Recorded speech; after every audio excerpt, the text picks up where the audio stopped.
فأعوذ بالله من الشيطان الرجيم بسم الله الرحمن الرحيم يا أيها الناس كلوا مما في الأرض حلالا طيبا ولا تتبعوا خطوات الشيطان إنه لكم عدو مبين.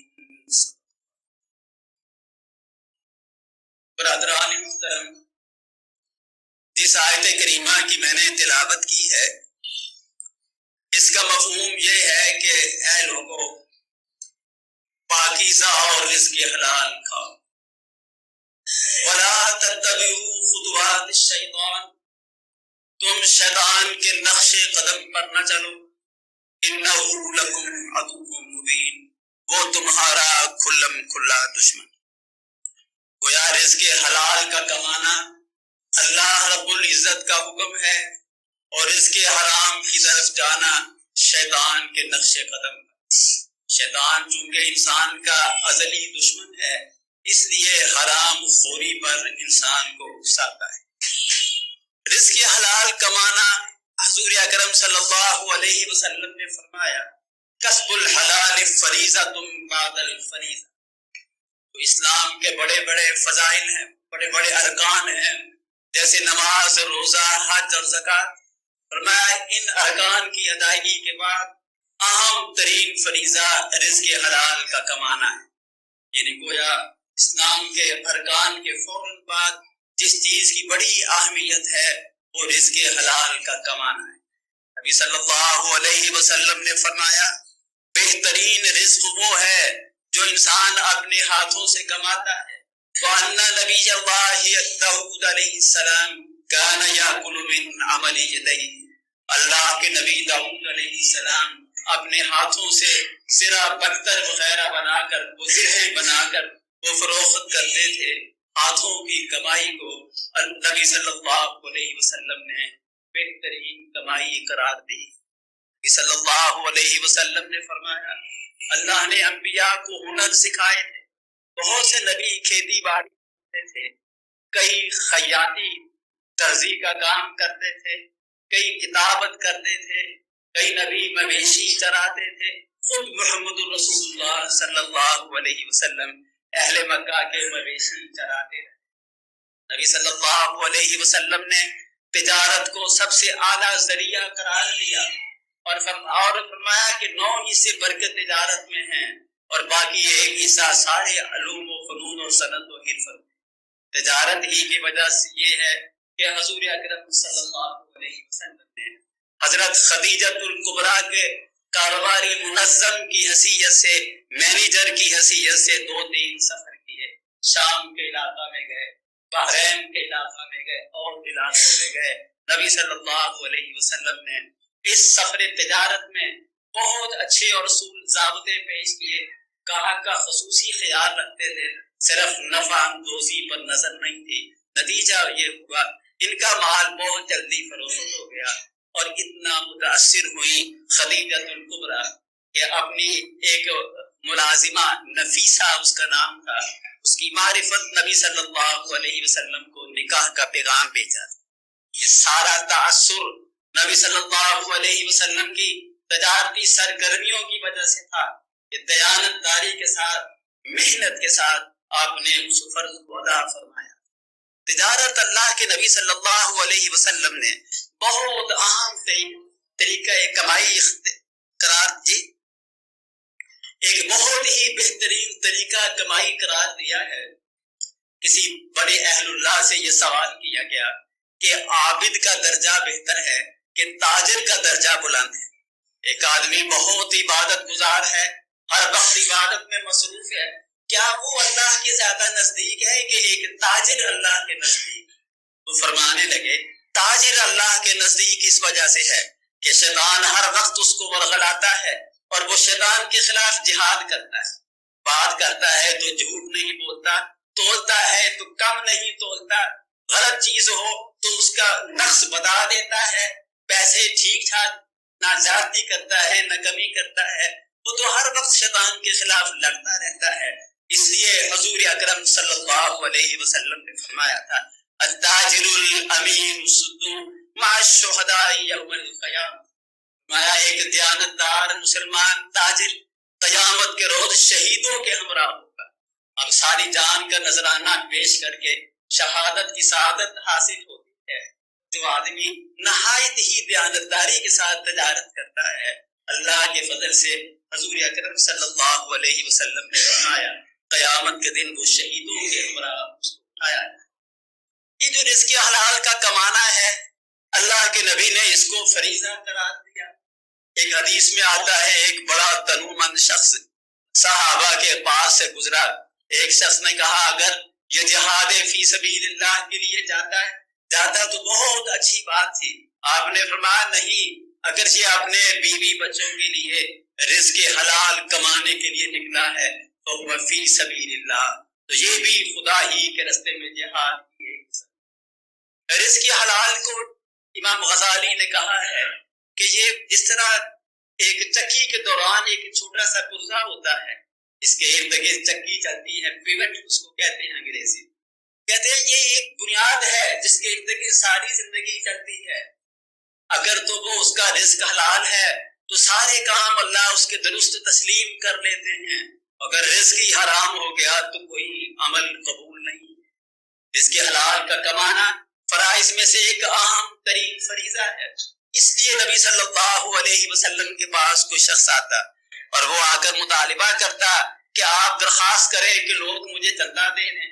تو آپ میں سے ایک یاد حدیث میں ہے کہ ایک شخص آیا کہنے لگا اللہ کے رسول صلی اللہ علیہ وسلم کوئی کاروبار نہیں ہے اور میں ضرورت ہوں، آپ اپنے اصحاب سے فرمائیں کہ یہ مجھے کچھ پیسے دے دیں تاکہ میری گزر اوقات ہو سکے. آپ نے فرمایا کیا تیرے گھر میں کوئی فالتو چیز ہے؟ اس نے کہا ہاں ایک لکڑی کا پیالہ ہے اور ایک بوسیدہ سی چادر. فرمایا لاؤ. وہ دونوں لایا تو حضور نے نیلامی کر لی، کون اس کی قیمت دے گا؟ ایک صحابی نے کوئی رقم پیش کی، وہ تھوڑی تھی. فرمایا نہیں تھوڑی، اس نے دگنی دے دی.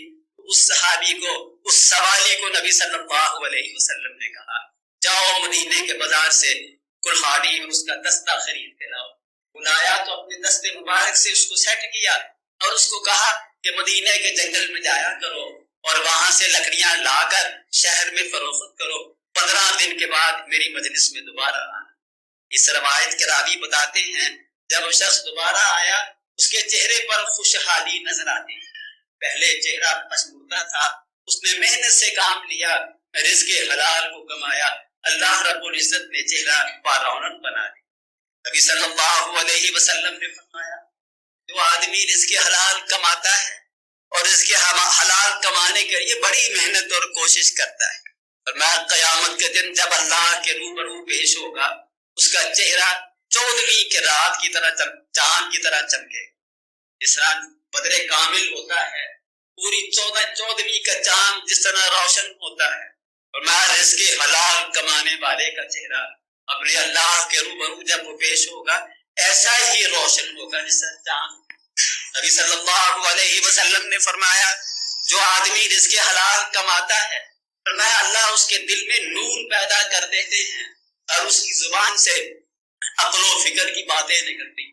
ایسی باتیں اس کی زبان سے نکلتی ہیں جو بہت ہی اچھی درست قسم کی ہیں، غلط بات اللہ اس کے منہ سے نکالتے ہی نہیں.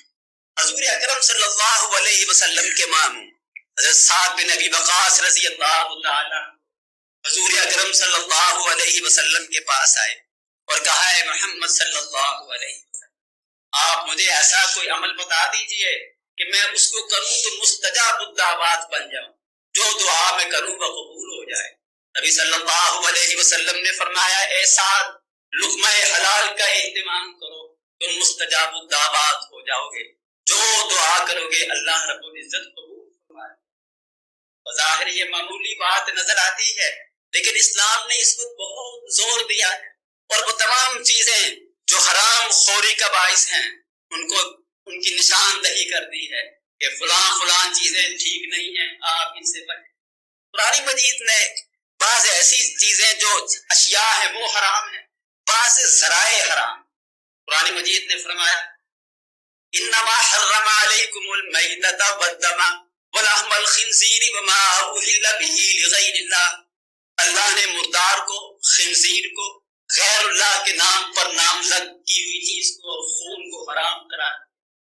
شریعت نے اس طرح بعض چیزوں کو حرام قرار دیا، بعض ذرائع کو حرام قرار دیا، جس میں یہ ہے لا تاکلوا اموالکم بینکم بالباطل وتدلوا بها الى الحکام لتاکلوا فریقا من اموال الناس بالاثم وانتم تعلمون۔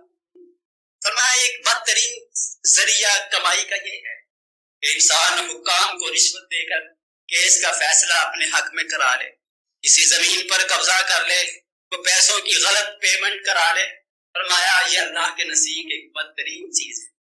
نبی صلی اللہ علیہ وسلم نے اس رشوت کو، جو یہود کے علماء کا آمدنی کا ایک ذریعہ تھا، وہ آیات الہی کو بیچتے، یشترون بآیات اللہ ثمنا قلیلا، اللہ تعالیٰ کی آیات کو بہت تھوڑی قیمت کے عوض بیچ کر لوگوں کے فیصلے کرتے ہیں اور رشوت حاصل کرتے ہیں۔ اسلام قرآن نبی صلی اللہ علیہ وسلم نے فرمایا الراشی، رشوت دینے والا، والمرتشی، اور رشوت لینے والا، الہما فی النار، دونوں جہنم میں ہیں۔ اور آپ نے ان حکام کو جن کے ہاتھ میں کیسز کا فیصلہ کرنا ہے، ان کو ایک بات آپ نے اپنی ذاتی بیان فرمائی۔ حضور اکرم صلی اللہ علیہ وسلم نے ایک دفعہ صحابہ سے یہ بات فرمائی کہ تم میں سے بعض لوگ میرے پاس جھگڑا لے کر آتے ہیں، دو فریق ہوتے ہیں، ایک آدمی زبان آور ہے، بڑا خطیب ہے، بڑے زوردار طریقہ سے اپنے کیس کو پلیڈ کرتا ہے۔ فرمایا اس کے دلائل سے میں متاثر ہو کر فیصلہ اس کے حق میں کر دیتا ہوں۔ اسلام میں کیسز کا فیصلہ ظاہری چیزوں پر ہوتا ہے، باطن کو تو اللہ جانتا ہے۔ علم غیب تو نہ حکام کو تھا نہ اللہ کے نبی کو تھا۔ فرمایا میں کیس سن کر فیصلہ کر دیتا ہوں، فرمایا ایسا نہ ہو کہ میں کسی زبان دراز کے حق میں فیصلہ کروں اور وہ 30 لے لے۔ فرمایا اگر وہ اس کی نہیں ہے تو انکار کر دے، ورنہ اس نے آگ کا انگارہ حاصل کیا ہے۔ نبی صلی اللہ علیہ وسلم نے پھر فرمایا کہ اگر وہ آدمی کوئی بکری لے لے گا، کوئی اونٹ لے لے گا، کوئی گائے دھوکہ دہی سے، زبان کی فریب سے حاصل کر لے گا، قیامت کے دن وہ گائے، اونٹ اور بکری اس کے کندھوں پر سوار ہوگی اور چلائے گی، پھر مجھے کہے گا اے اللہ کے رسول بچا لو بچا لو۔ فرمایا میں کچھ کام نہیں آؤں گا۔ اس لیے فرمایا کوئی حاکم وقت وہ بھی رشوت خوری سے کام نہ لے۔ نبی صلی اللہ علیہ وسلم کے زمانہ میں ایک عامل، ایک گورنر جو محاصل لے کر، زکوٰۃ عشر وغیرہ لے کر مدینہ شریف آیا۔ حضور اکرم صلی اللہ علیہ وسلم کے گھر کے قریب اس نے اس مال کے 2 حصے کر لی، ایک ادھر کا حصہ، ایک ادھر کا۔ نبی صلی اللہ علیہ وسلم کو بلا کر کہنے لگا اے اللہ کے رسول صلی اللہ علیہ وسلم، یہ مال کے 2 حصے ہیں، یہ تو وہ صدقات و خیرات، زکوٰۃ اور عشر وغیرہ، یہ تحفے تحائف ہیں جو مجھے حاصل ہوئے ہیں، یہ میں اپنے گھر لے چلتا ہوں، یہ آپ بیت المال میں جمع کرا۔ نبی صلی اللہ علیہ وسلم نے مسجد سے ممبر منگوایا، آپ کھڑے ہو گئے، آپ نے خطبہ دیا بہت غصے کے ساتھ۔ فرمایا اے لوگوں، یہ جس شخص کو میں نے یہ حاکم مقرر کیا تھا، یہ آج کلیم کر رہا ہے کہ یہ سارے تحفے تحائف لوگوں نے اس کو دیے ہیں، یہ اپنی ماں کے گھر میں بیٹھا رہتا، پھر میں دیکھتا کہ اس کو بخشیش کہاں سے ملتی ہے، یہ سب غصب ہے، یہ جان بوجھ کر اس نے لیا ہوا، سب نبی صلی اللہ علیہ وسلم نے بیت المال میں داخل کرا دیا۔ یعنی اگر روزی غلط طریقہ سے حاصل کی جائے وہ دنیا میں بھی گرفت کا باعث ہے۔ اللہ کے نبی نے فوراً فیصلہ کر دیتے تھے کہ یہ بات درست نہیں۔ غزوہ خیبر جو ہے اس کے 2-3 واقعات صرف بیانتداری کے بارے ہی۔ ایک روایت میں آتا ہے کہ حضور اکرم صلی اللہ علیہ وسلم جب خیبر سے واپس آئے تو راستے میں ایک غلام تھا، اس کو اچانک کوئی تیر آگے لگا، وہ وہیں شہید ہو گیا، فوت ہو گیا۔ جو اس کے ساتھی تھے وہ کہنے لگے ابشر بالجنہ، اور تم کو جنت کی بشارت ہو، ایک غزوے سے واپس آ رہے ہو، وہاں تو شہید نہیں ہوئے، راہ میں تمہیں شہادت کا درجہ مل گیا ہے۔ نبی صلی اللہ علیہ وسلم نے فرمایا میں اس کو جہنم میں دیکھ رہا، اس نے مال غنیمت کی تقسیم سے پہلے ایک شملہ چرایا تھا، وہ آگ اس پر بھڑکا رہا۔ شہادت کی موت مل رہی ہے بظاہر، لیکن چوری کا ارتکاب کیا تھا، اس لیے نبی صلی اللہ علیہ وسلم نے فرمایا کوئی بخشش نہیں۔ اسی سفر کے دوران راستے میں ایک صحابی کا انتقال ہو گیا، وہ طبعی موت فوت ہو گئے۔ جب جنازہ تیار کیا گیا نبی صلی اللہ علیہ وسلم ایک طرف ہو گئے، فرمایا ساتھی کا جنازہ پڑھ لو۔ صحابہ کے چہرے فق ہو گئے کہ پتہ نہیں کیا آیت آئی ہے، کیا وحی نازل نبی صلی اللہ علیہ وسلم پر ہوئی ہے۔ تو صحابہ نے جنازہ اس کا پڑھ لی۔ بعد میں پوچھا سبب کیا ہے؟ فرمایا اس کے سامان کی تلاشی لو۔ ایک جعلی موتیوں کا ہار اس کے سامان سے نکلا جو بہت کم قیمت تھا۔ وہ اللہ کے نبی کو اللہ نے بتا دیا کہ یہ خائن ہے، اس نے خیانت کی ہوئی ہے، لہذا نبی صلی اللہ علیہ وسلم نے اس مجاہد کی جنازے کی بھی نماز نہیں پڑھی تھی۔ یہودی اس بات کے قائل تھے کہ کبھی موقع ملتا تو نجائز فائدہ حاصل کرنے کے لیے دوسروں کو بھی رشوت دے۔ جب غزوہ خیبر ختم ہو گیا تو نبی صلی اللہ علیہ وسلم نے ان سے ایک معاہدہ کیا تھا، وہ یہ تھا کہ خیبر کی زمینیں بڑی زرخیز ہیں، آپ نے فرمایا یہ مفتوحہ علاقہ تو ہمارا ہے، لیکن تم کھیتی باڑی کرو، سالانہ فصل کا موقع پر آدھی آدھی تقسیم ہو جائے، آدھی فصل تمہاری آدھی فصل ہماری۔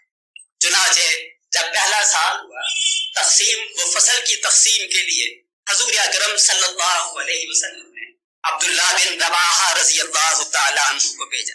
یہ وہی عبداللہ بن رواحہ ہیں جو اسلام کے جنگی ترانے لکھتے تھے، وہ رجس جو محمد رسول اللہ پڑھتے وہ عبداللہ بن رواحہ کی لکھی ہوئی ہوئی۔ جب وہاں پہنچے تو یہودیوں نے ان کے آمد سے پہلے اپنی عورتوں کے زیور اکٹھے کی، کافی موٹا مال اکٹھا کر کے ان کی جھولی میں ڈالا کہ لو بھائی یہ ہاتھ ذرا نرم رکھنا، یہ تحفہ قبول کرو، ہم غریب لوگ ہیں، تھوڑا مال لے جاؤ، زیادہ ادھر رہنے دیں۔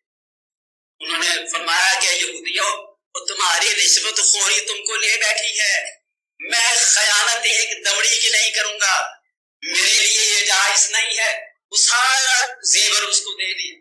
یہ ان صحابہ کا حال ہے جن کے گھر میں فاقہ مستی تھی، جن کے گھر میں روز چولہا نہیں جلتا تھا، ان کے بچے نانے شبینہ کو ترستے تھے، اور رزق حلال کا کہ کشش یہ ہے کہ زیورات کا ڈھیر مل رہا ہے، پائے استحقار سے ٹھکرا دیا کہ مجھے اس کی ضرورت نہیں ہے۔ یہودی علماء کہنے لگے خدا کی قسم اور تمہارے اس عمل کی وجہ سے یہ زمین و آسمان قائم ہے، اور اگر تم بھی ایسے ہو جاتے صحابہ محمد صلی اللہ علیہ وسلم، آسمان بھی گر جاتا، زمین بھی پھٹ جاتی، تمہاری اس نیک نامی کی وجہ سے سارا۔ اس رشوت کے علاوہ اسلام نے کم تولنے پر پابندی لگائی۔ انسان جب غصب کرتا ہے، نجائز نفع اندوزی حاصل کرنے کی کوشش کرتا ہے، اس میں کم تولتا ہے، قرآن نے حکم دیا وزنوا بالقسطاس المستقیم، سیدھے ترازو کے ساتھ تولا۔ قوم شعیب پر عذاب اسی وجہ سے آیا تھا کہ وہ کم تولتے تھے۔ 30ویں سپارے کی ایک سورت میں ہے وَيْلٌ لِّلْمُطَفِّفِينَ، افسوس ہے کم تولنے والوں کے لیے، جب وہ لیتے ہیں تو زیادہ جھکتا ہوا لے لیتے ہیں، جب دیتے ہیں تو کم تولتے ہیں۔ فرمایا افسوس ہے، ویل کے معنی افسوس کے بھی آتے ہیں، اور ویل ایک جہنم کی وادی کا نام بھی ہے کہ ان تاجروں کا ٹھکانہ وہ جہنم کی وادی ہے جو کم تولنے والے۔ کوئی پیمانہ ہو، معاشرہ ایک پیمانہ وضع کرتا ہے کہ سیر اتنے شڑان کا ہوگا، مان اتنے سیر کا ہوگا، یہ جو میجرمنٹ کا ماپنے کا ہے 36 انچ کا ایک گز ہوگا۔ جو کچھ معاشرہ ایک فیصلہ کر لے اس کی پابندی جو ہے وہ سب لوگوں پر واجب ہے، اس میں کمی بیشی کا اختیار کسی کو نہیں۔